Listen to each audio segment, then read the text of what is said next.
All right, good morning everyone. Look, thanks very much for coming along to my talk today. As you can see, it's a rather interesting topic. Why would Australia need astronauts? So specifically today, just a really quick brief note about myself. I'm doing astronomy and astrophysics here at the University of Southern Queensland. I'm passionate about space science. I've been a science teacher for the last 10 years. And the purpose of me doing this talk is just really wanted to find out what the Australian astronauts thought about the recent establishment of our agency, and potentially maybe even having one day an astronaut corps happening in Australia. So just briefly, in terms of what I'm going to talk about today, I will go quite quickly, but as you can see, Australia actually has had astronauts. However, they have been born in Australia but actually had to move to the US and become US citizens in order to do so. So what I was going to do is going to talk about what is an astronaut. I'm going to talk about a few media reports that have been in the media recently. But the bulk of my talk will actually be on consultation directly with the astronauts. So Dr. Paul Scully-Power and Andy Thomas, who I've both had correspondence from and have actually spoken with. And if I have time, I'll also talk a little bit about my discussion with Pamela Melroy, who's a Space Shuttle commander that's currently in Australia. And then I'll go on to talk about the benefits, or maybe why we shouldn't, and talk about some things that, for example, are listed. So this is joint science collaboration, memorandum of understanding that have just been signed, and a little bit about what we're doing at USQ with regards to supporting NASA. So I guess this is the goal is to consider that Australia actually has never had an astronaut wearing an Australian flag in space, and I guess this photoshopped image. It's what would happen if our kids, for example, could aspire to become astronauts, and what sort of boost would potentially that give them? What sort of motivation in terms of STEM potentially would that give them? So let's define first of all what an astronaut is. An astronaut is, in the definition, an orbital space worker, someone that has actually been trained to go into space. We're not talking about space tourists or space participants. We are actually talking about professionally trained astronauts, which often come from a science, technology, engineering or maths background, and trained by organisations such as NASA, the European Space Agency and Russia and so forth, to actually go and conduct work on the International Space Station or in precursors such as the shuttle or any other missions that may occur in space of a science and engineering nature. So here they are, Dr. Andy Thomas and Dr. Paul Scully-Power. I've had the privilege to actually meet and have lunch with Dr. Paul Scully-Power, who's on the right-hand side. So in the 1980s, he went up to space and he spent a week on the space shuttle. And he's actually an oceanographer, so his background is really interesting. And I spoke with Dr. Paul Scully-Power about what it was like to go into space, and he said this to me. So James, the thing about space is that you really need to spend at least a week to appreciate it. And I guess the reason that he said that is that he was pointing directly to the fact that you need to spend a sufficient amount of time in space to be able to get over the gravity and so forth. Dr. Andy Thomas, 177 days in space. So two of these individuals, obviously very, very experienced in their areas, and I wanted to get their feedback. So I'm going to go quickly just over a couple of media reports. As you can see, fairly popular. Again, this one here from University of New South Wales. Some activity talking about whether we potentially will have an astronaut in the future. It's fairly topical, and certainly a number of media sources are onto it. This is obviously one from the Australian Broadcasting Corporation. Again, so pitching at kids to say, hey, how can you become an astronaut? So, but again, the point is made here is that in order to become an astronaut, you need to become a US citizen, or you need to be in a country which actually has an astronaut program. And this final one actually is by an individual called Maria Jovanovic, who's actually written a fantastic article on this. She's actually a test pilot. Was third in her test pilot school, US Air Force. She's has a first class honours degree and is a Royal Australian Air Force pilot. Has basically all the similar sort of background that you really need to be able to apply. Very, very similar to the astronaut Pam Melroy that I mentioned just before.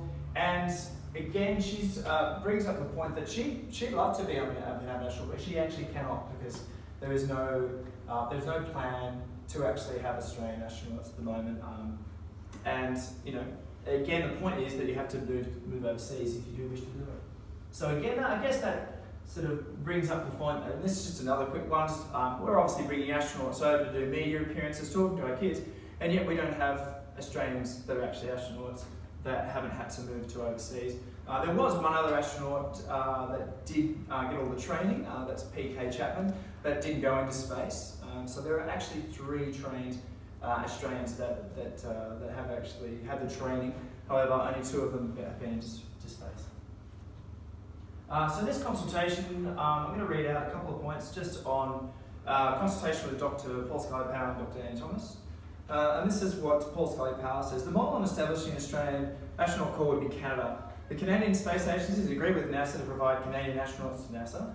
With the establishment of the Australian Space Agency, Australia is for the first time in a position to do a similar agreement with NASA. That said, it would take government money to support such an initiative, and perhaps your efforts could be directed in that direction. One would have to make the argument as to how it would be in the national interest. This is where Space 2.0 comes in, so using space sensors to improve life down here on Earth, whether that be for agriculture, mining, transportation, etc. Keep in mind that STEM is boosted not only by going to space, but encouraging students in the high-tech space-related fields of smart sensors, algorithms, AI, robotics, etc. Hope that helps. And so he does bring up Space 2.0 and particularly mentions mining, and that's actually a point that is a really good one. This potential Australia could get involved in using their mining expertise. And this correspondence from Dr. Andy Thomas. Thanks for your email. The establishing an Australian National Corps is politically sensitive. After all, Australia is a country that has only just now established a space agency, decades after similar developments in other OECD countries. And while the concept of the astronauts may stimulate STEM activities, it comes at some cost that many find unjustifiable. So establishing an astronaut corps would be a tough sell right now. You may be interested to know that previous Prime Ministers have been asked to consider flying Australians on the shuttle, but the offer had always been declined as it lacked political justification or compelling reason. I've even tried to promote the idea at the Prime Ministerial level, but without success. I don't see that as having changed. However, change can come in time, but only comes in small steps. And I suggest that a better step would be for Australian research institutions to collaborate in the NASA or ESA human spaceflight programs through joint science collaboration, possibly develop instruments to fly on ISS or the proposed Lunar Gateway. This will open other opportunities down the road, and you never know where that might lead. And with the advent of commercial human flights, there might be opportunities for Australian organisations to purchase seats without committing to the political and economic cost of a national astronaut corps. I would encourage you to pursue that line of reasoning in your talk. Good luck with your presentation. So, as you can see, 2 rather different emails coming back from Australia's astronauts. So clearly, the case needs to be built as to why. And so, why would we want to do it? Well, I will quickly just mention, obviously, with regards to reversing the brain drain. So we have brilliant individuals such as Maria Jovanovic, who would be terrific to apply, but unfortunately she can't, so she may end up moving overseas. Boosting STEM is definitely a plus in terms of our schools and getting kids excited. Leading our region, so within Asia Pacific, it would be really important for Australia, for example, to be leading in our region, maybe even engaging more with agencies such as India and also with Japan.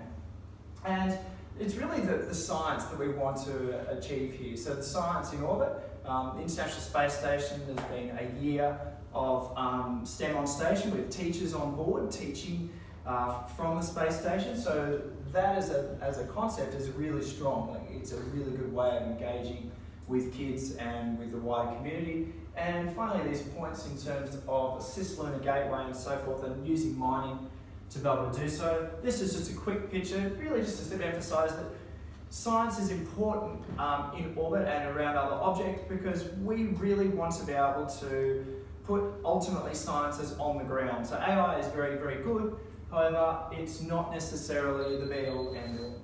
Now, I just really quickly will mention a few of the memoranda of understanding that have been signed. Now, some of these acronyms may or may not be familiar to you. European Space Agency. We have now a memorandum of understanding. CNES, which is France. Canadian Space Agency, which is definitely significant for this talk because obviously Canada's got 12 astronauts. United Kingdom and JAXA and NASA. Talking of NASA collaboration, here we have obviously Jim Bridenstine is the administrator of NASA, speaking directly with our head of our space agency, which is terrific. This is new topical information, which is terrific. And as you can see, things are starting to happen. And with regards to NASA collaboration, University of Southern Queensland is doing follow-up studies for NASA for the Transit Exoplanet Survey Satellite, and as you can see, it's really exciting to be involved in science at this time for the reason that our collaborative arm, our astronomy department is definitely actively engaging with researchers at NASA. So in conclusion, our agency is obviously in a startup phase, so things are really quite early on at the moment. I think a feasibility study is warranted to perhaps investigate this and moving this forward at a relevant timeline. And also clarification of the memorandum of understanding so that perhaps we can work out whether there are some opportunities that we might be able to get involved with the Lunar Gateway. So I open the floor to any questions.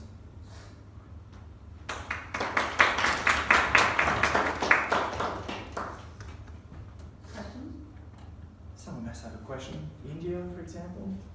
Oh, They've got their own. They do. They've got their own. In 2022, they're actually planning to launch directly from India, I believe. So, and recently we have India was sent 108 satellites to space station, probably 1 year back.